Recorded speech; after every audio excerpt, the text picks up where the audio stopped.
사랑하시며 은혜와 복으로 풍성하게 채우시기를 축복합니다.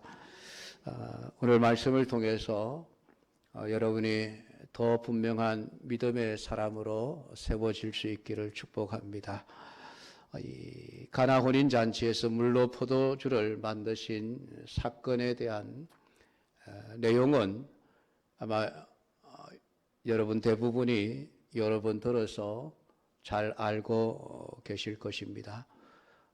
그러나 그 내용을 안다고 해서 그 의미를 다 아는 것도 아닙니다.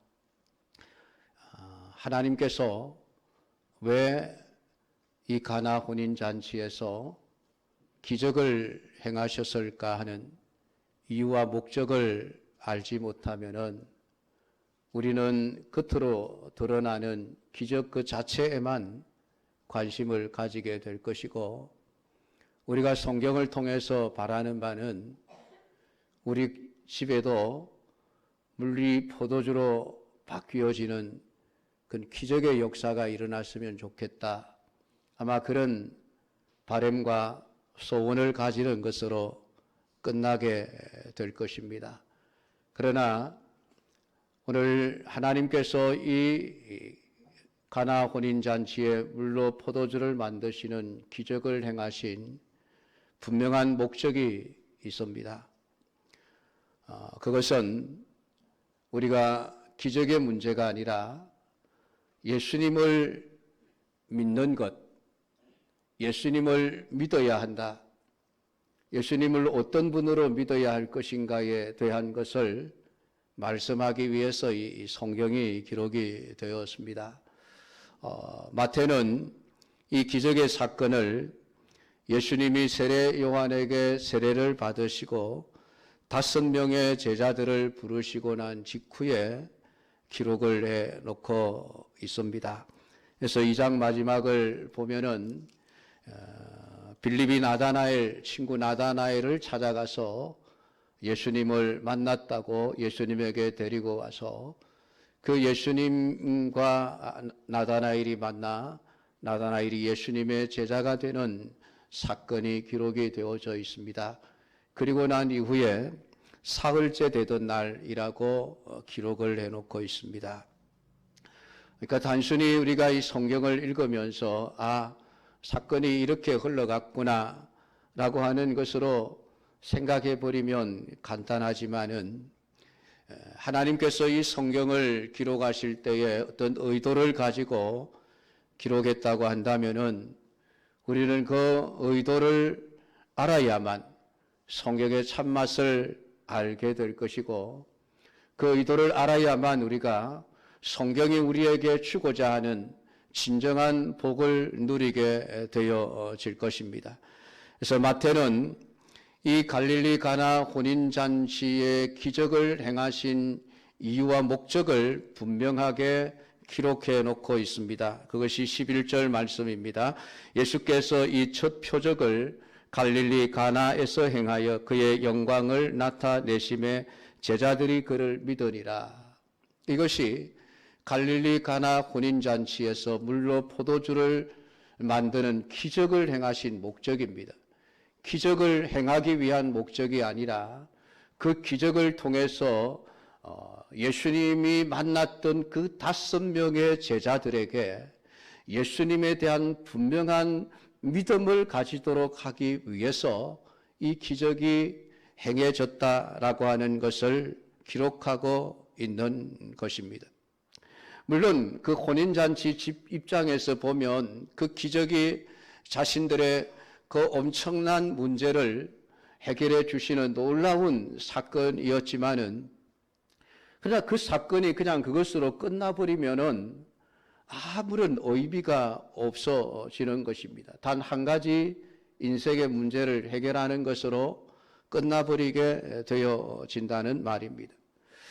그러나 오늘 이 갈릴리 가나 혼인잔치를 통해서 가장 큰 복을 받은 사람들은 혼인집 주인이 아니라 제자들이었습니다.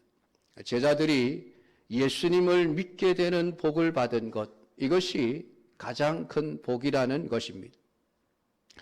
왜냐하면 지금 제자들이 베드로와 안드레, 요한, 빌립, 나다나엘 이렇게 지금 5명의 제자들이 예수님을 만난 지 불과 몇 달이 되지를 않습니다. 우리가 정확한 기간을 알 수 없습니다만은 이 제자 5명의 제자들이 다 갈릴리 지역에 살던 사람들이었습니다.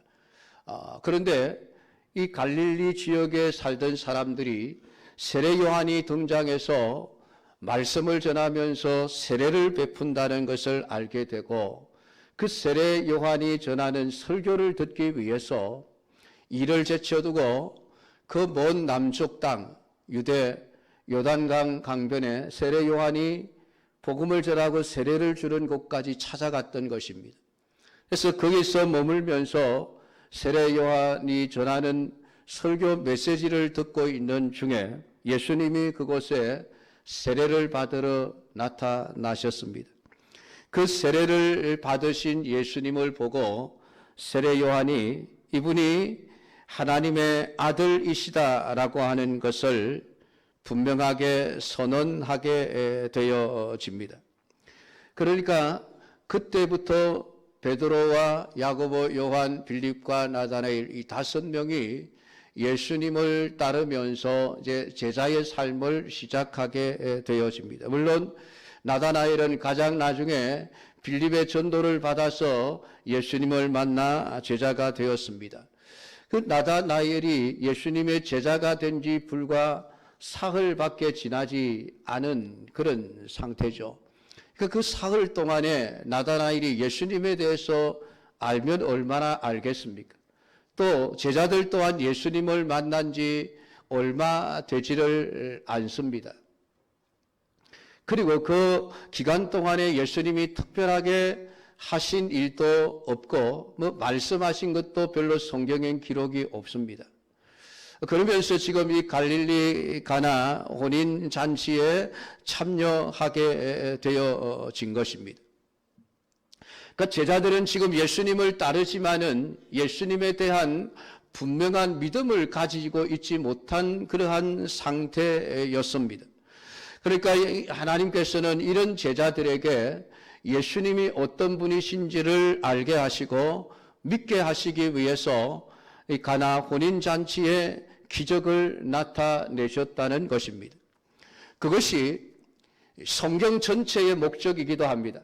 하나님께서 우리에게 성경을 기록하셔서 성경을 읽게 하시고 성경의 내용을 알게 하시는 목적이 무엇입니까? 그냥 이런 일이 있었다라고 하는 우리의 지식 하나를 더 보태주기 위해서 성경을 기록한 것이 아닙니다. 이 성경을 읽고 아는 것으로 끝나서는 안 되는 것이 요한복음 20장 31절 요한은 오직 이것을 기록하면 너희로 예수께서 하나님의 아들 그리스도이심을 믿게 하려 함이요 또 너희로 믿고 그 이름을 힘입어 생명을 얻게 하려 함이니라. 하나님께서 성경을 우리에게 기록해 주신 분명한 목적을 밝혀놓고 있습니다.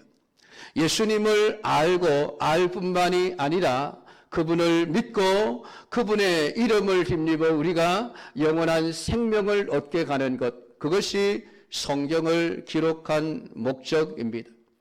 그러니까 성경에 기록된 모든 내용들, 그것이 기적이든 하나님의 말씀이 메시지든 우리가 그 말씀의 내용들을 하나하나 읽고 또 읽으면서 그 내용이 우리 머릿속에 아무리 선명하게 박혀서 성경을 보지 않고도 다른 사람들에게 얼마든지 줄줄줄줄 성경의 이야기를 다 해줄 수 있을 만큼 우리가 그 성경의 내용을 확실하게 알고 있다고 할지라도 거기에 머물러 버리면은 성경이 주는 참된 복은 누리지 못하는 것입니다. 성경은 우리에게 단순히 성경의 지식을 가르쳐 주기 위해서 기록된 책이 아닙니다. 이 성경의 기록을 통해서 예수님을 알고 예수님을 믿어 영생을 얻게 하기 위한 목적으로 기록된 것이 성경입니다. 그러니까 성경을 우리가 읽으면 읽을수록 그것이 예수님에 대한 믿음의 차원으로 나아가지 않으면 안 되는 것이에요. 성경을 아무리 많이 알고 있어도 믿음이 되지 않으면 안 된다는 것이 이 갈릴리 가나 혼인잔치의 기적의 목적이었습니다.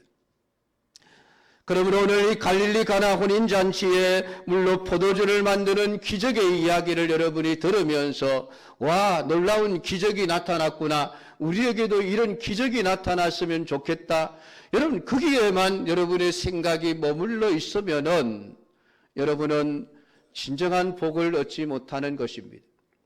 오늘 여러분이 말씀을 통해서 예수님에 대한 믿음의 자리까지 나아갈 수 있게 되기를 주님의 이름으로 축복합니다. 그러기 위해서 여러분 가장 먼저 알아야 될 것이 인간에 대한 것입니다. 인간이 어떤 존재인가라고 하는 겁니다. 인간을 말할 때에 성경은 인간은 언제나 부족하고 불완전한 존재라고 말씀을 하고 있습니다. 여러분, 우리가 사람을 만물의 영장이라고 자랑을 합니다. 어떤 동물들보다도 더 뛰어난 존재라고 우쭐해져 있습니다.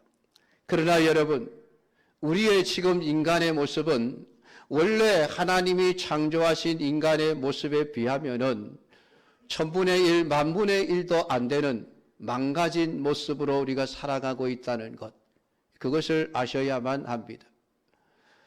인간이 아무리 지혜가 있다고 큰 소리를 쳐도 하나님이 원래 창조하신 아담의 지혜에 비하면은 태양 앞에 반딧불 정도밖에 되지를 않습니다.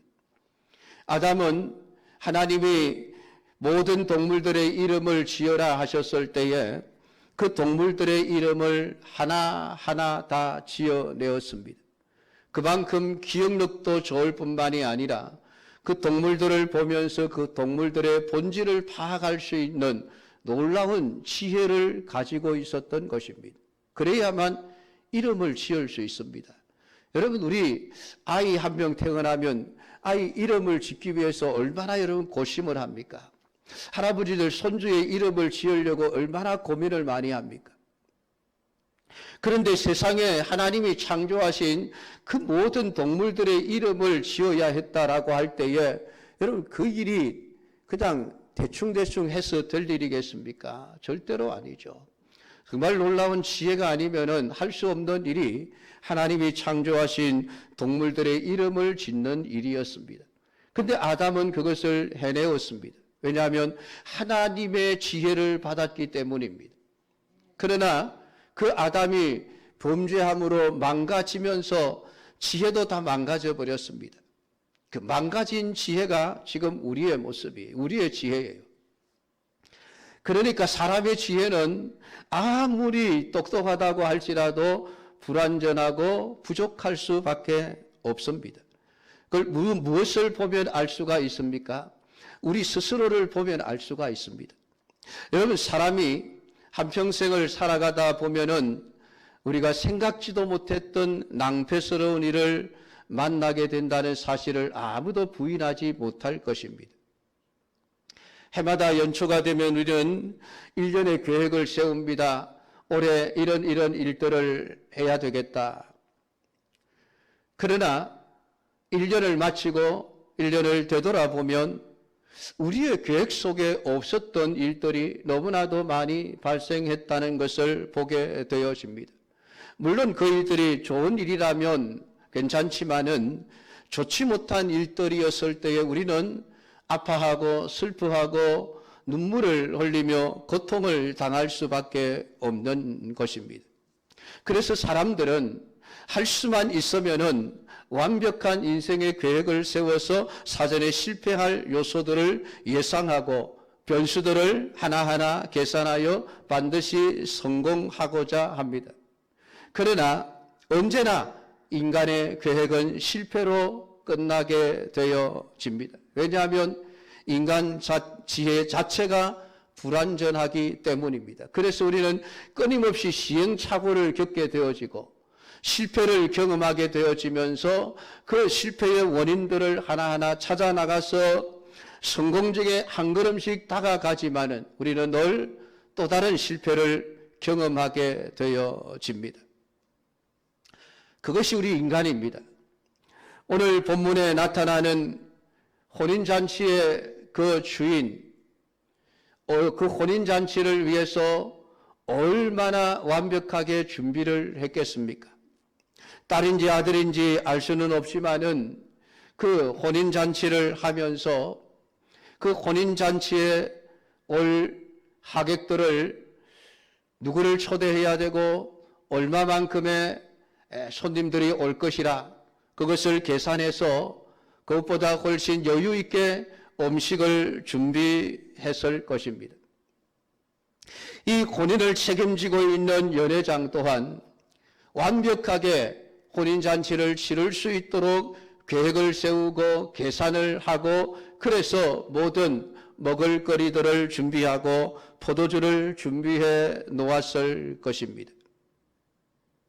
그래서 이제는 손님들이 와서 혼인잔치를 즐겁게 보내고 돌아가기만 하면 된다고 생각했을 것입니다. 그러나 잔치가 열리자 생각지도 않았던 문제가 발생한 것입니다. 그것도 아주 사소한 문제가 아니라 심각한 문제였습니다. 포도주가 떨어져 버렸다는 사실입니다. 유대인들에게 있어서 포도주가 떨어졌다는 것은 아주 큰 문제입니다. 왜냐하면 굉장히 더운 지방이기 때문에 포도주는 우리가 매일 마시는 물과 같은 역할을 하는 음료수였던 것입니다. 그래서 다른 음식을 아무리 풍성하게 대접을 한다 할지라도 포도주를 대접하지 못하면은 그것은 알맹이 없는 빈 껍데기만 대접을 하는 것과 같은 그런 결과가 되어지는 것입니다. 그러니까 이런 결과를 누가 상상이나 했겠습니까? 혼인집 주인이나 그 연회를 책임지고 있는 연회장이나 아무도 자신들이 치르는 그 혼인잔치에 이런 포도주가 떨어지는 사건이 발생하리라고는 전혀 예상하지도 못했고 계산하지도 못했고 그런 일들이 일어날 것이라는 것은 생각조차 못했을 것입니다. 어떤 이유인지는 알 수가 없습니다. 아마 생각지도 못했던 더 많은 손님들이 왔거나 아니면은 아주 술을 잘 마시는 사람들이 많이 와가지고 한 잔 마실 것 10잔씩 마셔버렸기 때문에 그럴 수도 있겠습니다만은 어찌되었던 생각지도 못했던 문제 앞에서 속수무책 이 문제를 어떻게 해야 될 것인가 발만 동동 구르고 있을 수밖에 없었던 것입니다. 여러분 이런 현상들은 비단 이 혼인잔치집뿐만이 아니라 우리의 일상에서 늘 겪고 있는 일이 아니겠습니까? 지난 3년 우리는 코로나라고 하는 그 팬데믹 상황 속에서 정말 우리는 너무나도 힘든 세월을 보내었습니다. 아파했고 고통스러워했고 울 수밖에 없었습니다. 우리뿐만이 아니라 지구촌 전체가 그 아픔을 겪어야만 했습니다. 아무도 생각지도 못했고 기대하지도 않았고 예상치도 못했던 그러한 사건이 발생해 버린 것입니다. 누가 알았겠습니까? 알았다면 미리미리 다 대처를 했겠죠. 그러나 알지 못했기에 백신조차 없었고 막상 터지고 나서 그때부터 부랴부랴 백신을 만들기 위해서 온 지구촌이 총력을 기울여서 백신을 만들어내었습니다마는 결국 3년이라고 하는 그 긴 세월 동안 너무나도 많은 사람들이 죽어야 했고 아파야 했고 고통을 당해야 했습니다. 이것이 인간의 한계입니다. 그것을 인정할 수 있어야만 합니다.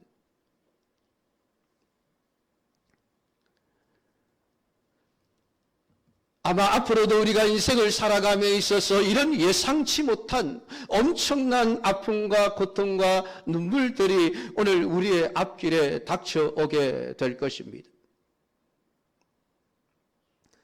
사람의 힘으로 해결할 수 있는 문제라고 한다면 힘을 합쳐서 해결해 나가면 될 것입니다. 그러나 가나의 혼인집처럼 사람의 힘으로 해결할 수 없는 그러한 낭패스러운 일을 만나게 될 때에 여러분 어떻게 하시겠습니까? 코로나 팬데믹 상황 속에서 얼마나 많은 사람들이 사업에 실패를 하고 가게가 문을 닫아야 했고 아픔을 곱씹으면서 실패를 경험해야만 했습니까? 이런 인생에 대해서 성경은 분명하게 말씀하고 있습니다. 야고보서 4장 13절 14절입니다. 들어라, 너희 중에 말하기를 오늘이나 내일이나 우리가 어떤 도시에 가서 거기서 1년을 머물며 장사하여 이익을 벌이라 하는 자들아, 내일 일을 너희가 알지 못하는도다. 너희 생명이 무엇이냐? 너희는 잠깐 보이다가 없어지는 안개리라. 어떤 사람이 자신의 인생의 앞날을 위해서 어떤 사업을 해야 되겠다, 장사를 해야 되겠다, 계획을 세우고 장사를 어디서, 어떻게, 어떤 규모로, 어떤 모양으로 시작하면 될 것인지 장소를 찾아보고 시장 조사를 하고 완벽하게 계획을 세웠습니다. 이렇게 하면 성공하게 될 것이라, 많은 돈을 벌게 될 것이라, 그러면서 내가 이 일을 해서 이익을 보리라라고 계획을 세웠습니다. 그런데 어느 날 갑자기 죽어버린 것입니다. 누가 알았겠습니까? 성경은 우리 인생이 그렇다고 이야기를 합니다. 모든 것이 다 잘 될 것이라고 기대를 하고 완벽하게 계획을 세우고 준비를 해서 시작하지만은 결국은 문을 닫는 가게들이 얼마나 많습니까? 문을 닫는 사업체들이 얼마나 많습니까? 그분들이 여러분 실패할 것을 기대하고 시작했겠습니까? 실패할 것을 예상하고 시작했겠습니까? 아닙니다. 모두가 다 성공할 것이라고 기대하고 계획을 세우고 시작을 했습니다. 그런데 인생의 뜻대로 되지 않는 것이지요. 그래서 인간의 계획을 자랑하는 것은 허탄한 자랑이라고 말씀하면서 너희들 허탄한 것을 자랑하지 말라고 성경은 우리에게 말씀하고 있습니다. 오늘 이 가나 혼인 잔치에 기록된 말씀을 통해서 하나님이 우리에게 외치는 말씀이 무엇입니까? 너희들 인생이 불완전한 존재요 무능한 존재라고 하는 것을 깨닫고 인정하라는 것입니다. 인생이 우리의 계획대로만 되어진다면 얼마나 좋겠습니까? 여러분의 가정의 모든 일들이 여러분의 계획대로만 되어진다면 얼마나 좋겠습니까? 그러나 그렇지 못한 것이 인생입니다. 그래서 성경은 사람의 마음으로 그 길을 계획할지라도 그 걸음을 인도하시는 분은 여호와시라고 선언하고 있습니다. 우리의 계획이 성공적인 것이 되기 위해서는 그 걸음을 인도하시는 여호와 하나님의 도우심이 필연적이라고 하는 것을 우리에게 말씀하고 있는 것입니다. 그렇게 오늘 우리가 이 말씀 앞에서 고백해야 합니다. 하나님, 나는 부족합니다. 나는 완전하지 못합니다. 나는 하나님이 필요한 사람입니다. 오늘 그 진리를 깨닫고 고백하는 은혜가 있기를 주님의 이름으로 축복합니다. 오늘 그러한 인생에 필요한 것이 누구입니까? 바로 예수 그리스도이심을 오늘 성경은 우리에게 말씀해 주고 있습니다. 예수님의 어머니 마리아와 예수님이 이 혼인잔치집에 초대를 받았습니다. 아마 가까운 친척집이었을 것입니다. 왜냐하면 예수님이 나사렛 사람이었기 때문입니다. 그 예수님이 제자들을 데리고 혼인잔치에 참여를 했습니다. 예수님을 초대할 때에 자신의 집에 포도주가 떨어질 것이라는 것을 예상하고 예수님을 초대한 것이 아닙니다. 예수님이 하나님의 아들이요 기적과 능력을 행하시는 분이신 줄 알고 믿고 예수님을 초대한 것도 아닙니다. 단지 가까운 친척이기에 예수님을 혼인잔치에 오셔서 잔치의 즐거움을 누리고 축하해 달라고 초대를 했을 것입니다. 그러나 그 집에 감당하지 못할 문제가 발생했을 때에 예수님이 얼마나 큰 복인지를 알게 된 것입니다. 잔치가 진행되다가 포도주가 떨어졌다는 사실을 알게 된 마리아는 예수님에게 포도주가 떨어졌다라고 말을 합니다. 마리아는 왜 하필 예수님에게 그 말을 했을까요? 예수님이 어떤 분이신지 예수님의 능력을 믿고 있었기 때문에 마리아는 예수님께 그 말을 할 수가 있었습니다. 포도주가 떨어졌다는 이 문제를 예수님은 해결할 수 있는 분이시라는 것을 믿고 있었기에 예수님에게 포도주가 떨어졌다는 말을 할 수 있었습니다. 그리고 더 놀라운 것은 예수님이 나하고 아무 상관이 없습니다. 아직 내 때가 되지 않았습니다라고 거부 의사를 밝혔음에도 불구하고 마리아는 예수님의 그 말은 들은 채 만 채 그 집 하인들을 불렀습니다. 불러서 너희들 예수님이 무슨 말씀을 하시든지 그대로 하라라고 시켰습니다. 이상하지 않습니까? 마리아가 왜 이런 행동을 했을까요? 그것은 예수님에 대한 분명한 믿음이 있었기 때문에 그 하인들을 불러서 그렇게 시킬 수가 있었던 것입니다. 그러자 예수님은 두세 통 드는 돌 항아리 6이 있는 것을 보고 하인들에게 물을 떠다가 그 항아리를 가득 채우라고 했습니다. 그리고 나서 그 물을 떠다가 연회장에게 갖다 주라고 시켰습니다. 하인들은 예수님의 말씀대로 항아리에 물을 채웠다가 채운 그 물을 떠다가 연회장에게 갖다 주었습니다. 놀랍지 않습니까, 여러분? 하인들이 어떻게 그럴 수 있었을까? 물론 이 하인들은 믿음으로 한 것은 아닙니다. 그냥 하인의 정신이죠. 하인이기에 주인이 어떤 말을 하든 거기에 가타붙다 이 일을 제기하지 않습니다. 그냥 시키면 시키는 대로 할 뿐입니다.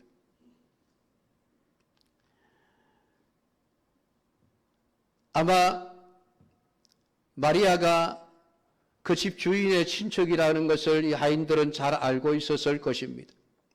그러니까 그 마리아와 예수님의 말에 그대로 순종하는 마음으로 물을 떠다가 연회장에게 주었을 것입니다. 근데 놀랍게도 그 맹물인 줄 알았던 그 물이 최상의 포도주로 변해 있었다고 성경은 기록을 하고 있습니다. 중요한 것은 성경은 이렇게 말씀을 해주고 있습니다. 연회장은 물로 된 포도주를 맛보고도 어디서 났는지 알지 못하되 물 떠온 하인들은 알더라. 오늘 우리가 이 가나 혼인잔치의 기적에 관한 말씀 중에서 눈여겨보아야 될 말씀이 알더라라고 하는 말씀과 11절의 마지막 그를 믿으니라라고 하는 이 두 단어입니다. 알더라와 믿으리라. 너무나도 엄청난 차이가 있는 말씀입니다. 하인들은 자신들이 떠다 부었던 그 항아리의 물이 어느 순간에 포도주로 변화된 것을 보면서 예수님이 그렇게 하셨다는 것을 지식으로 알았습니다. 그러나 아는 것으로 끝나버렸습니다. 그들이 예수님이 행하시는 그 기적을 알고 예수님 대단한 분이시구나, 예수님이 하나님이시구나, 믿음의 자리에까지 나아갔더라면 얼마나 좋았을까요? 그냥 아는 것으로 끝나버렸습니다. 혼인집 주인 물로 된 포도주를 맛보고 신기하게도 어떤 포도주보다 더 좋은 포도주가 된 것을 알게 되어졌습니다. 그런데 그런 기적을 경험했습니다. 근데 그게 어쨌다는 겁니까? 한 번의 기적으로 끝나버렸습니다. 그 연회장은 물이 도대체 어떻게 포도주로 변화되어졌는지조차도 알지 못한 채 주어진 그 기적의 결과만을 그냥 기분 좋게 누리고 있는 것이죠.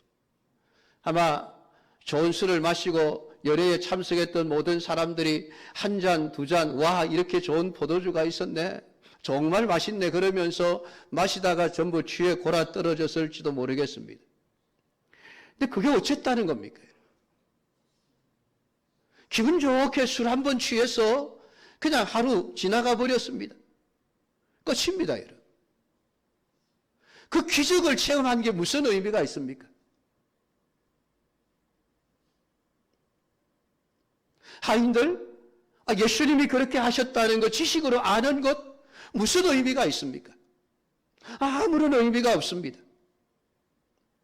그냥 한번 놀라운 사건을 경험한 것으로 끝나버렸던 것이지요. 근데 놀랍게도 오늘 11절에 예수님께서 이 표적을 갈릴리 가나에서 행하여 그의 영광을 나타내시며 제자들이 그를 믿으리라. 놀랍게도 그 광경을 하나부터 열까지 보고 있었던 제자들은 그 사건을 통해서 예수님이 어떤 분이신가를 알았을 뿐만이 아니라 그 예수님을 온전히 믿었다라고 하는 것입니다. 이 믿음의 복을 받는 것, 이것이 가장 중요한 복입니다. 이 복을 받지 못하면 기적을 10번, 100번, 1000번을 체험한들 무슨 소용이 있느냐는 것입니다. 잠시 인생의 문제는 해결할 수 있을지 모르지만 영원한 생명을 얻을 수는 없는 것입니다. 기적이 중요한 것이 아닙니다. 기적을 통해서 예수님을 알아야 되고 아는 것으로 끝나는 것이 아니라 그 아는 것이 믿음이 되어져야만 그것이 진정한 복이라고 하는 것을 성경은 우리에게 말씀을 해주고 있습니다. 그래서 에베소서는 하나님을 아는 것과 그분을 믿는 것이 하나가 되어야 온전한 그리스도인이라고 말할 수 있다라고 성경은 말씀을 하고 있습니다. 아무리 알아도 믿음이 되지 않으면 소용이 없는 것이죠. 여러분, 성경의 내용들, 얼마나 많은 기적의 내용들이 기록이 되어져 있습니까? 하나님이 행하신 놀라운 사건들이 기록이 되어져 있습니다. 우리가 성경을 수십 번, 수백 번, 수천 번을 읽어 그 내용을 환하게 알고 누가 물어도 술술술술 맥히지 않고 다 이야기해 줄 수 있을 정도로 성경의 내용을 안다 한들 그것이 믿음이 되지 않으면 아무 소용이 없는 것입니다. 사랑하는 성도 여러분, 오늘 말씀을 통해서 우리가 가져야 될 복은 믿음의 복입니다. 예수님을 아는 것으로 끝나서도 안 되는 것입니다. 오늘 성경이 어떤 예수님을 말씀해 주고 있습니까? 물로 포도주를 만드는 이 기적의 사건은 예수님이 창조주 하나님이심을 우리에게 가르쳐 주고 있는 내용입니다. 사람이 물을 가지고 포도주를 만들 수 있겠습니까? 아마 몇 년이라고 하는 시간을 주면 가능할지도 모르겠습니다. 방법은 다르지만은 종묘상에 가서 포도나무 묘목을 사다가 땅에 심고 그 돌 항아리에 퍼놓았던 물을 그 포도나무에 계속해서 공급해 주면서 포도나무가 점점 자라 3년이 지나고 나서 포도 열매가 맺었을 때에 그 포도를 다 거두어서 즙을 짜서 포도주를 만들면은 사람이 물을 가지고 포도주를 만들었구나 그렇게 말할 수 있을지도 모르겠습니다. 물론 예수님이 물로 포도주를 만드신 것과는 전혀 다른 차원의 문제이지만은 어쨌든 시간을 주면 물을 가지고 포도주를 만들어낼 수는 있을 것 같습니다. 그러나 예수님의 능력으로 행하신 것과는 천양지차죠. 예수님은 짧은 순간에 그 순간에 물을 가지고 포도주가 되게 하신 것입니다. 이것은 창조주의 능력이 아니면 할 수 없는 일입니다. 사람이 물을 가지고 포도주를 만들기 위해서 물 항아리에 포도주를 갖다가 물보다 수십 배 많은 양을 갖다 붓는다 할지라도 물이 포도주가 되는 것은 아닙니다. 물과 포도주에 섞여 있는 것일 뿐이죠. 오늘 예수님께서 물로 포도주를 만드는 이 기적을 행하신 것은 제자들을 위해서였습니다. 얼마 전부터 예수님의 제자가 되겠다고 따라다니고 있는 그 제자들 마음속에 여러분 의심이 없겠습니까? 불안함이 없겠습니까?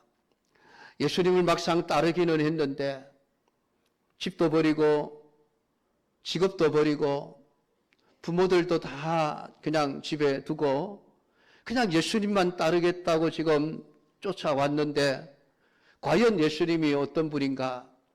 여러분 불안하지 않겠습니까? 그 제자들에게 아직 예수님에 대한 믿음이 없습니다.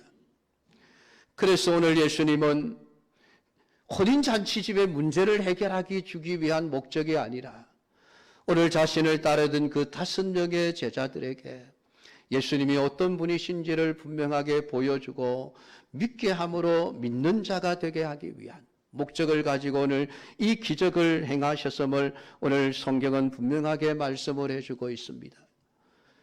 제자들이 그를 믿으리라. 이것이 가나 혼인잔치의 기적의 목적입니다. 우리가 이 성경을 읽으면서 와 포도주를 만드는 물로 포도주를 만드는 놀라운 기적이 나타났구나. 오늘 우리의 가정에도 우리의 인생에도 이런 기적이 나타났으면 좋겠다. 그런 생각에만 머물러 있게 되어지면은 오늘 성경이 우리에게 주고자 하는 참된 복을 놓쳐버리고 있는 겁니다. 우리는 예수께서 이 첫 표적을 갈릴리 가나에서 행하여 그의 영광을 나타내시며 제자들이 그를 믿으리라. 오늘 이 말씀을 통해서 여러분이 이 말씀을 읽을 때마다 예수님이 천지를 창조하신 분이시구나. 창조주 하나님이시구나. 거기에 대한 분명한 믿음을 가질 수 있어야만 합니다. 그것이 성경을 통해서 얻을 수 있는 최고 최상의 복입니다. 오늘 이 말씀을 들은 여러분의 마음속에 예수님에 대한 분명한 믿음이 있기를 주님의 이름으로 축복합니다. 기도하겠습니다.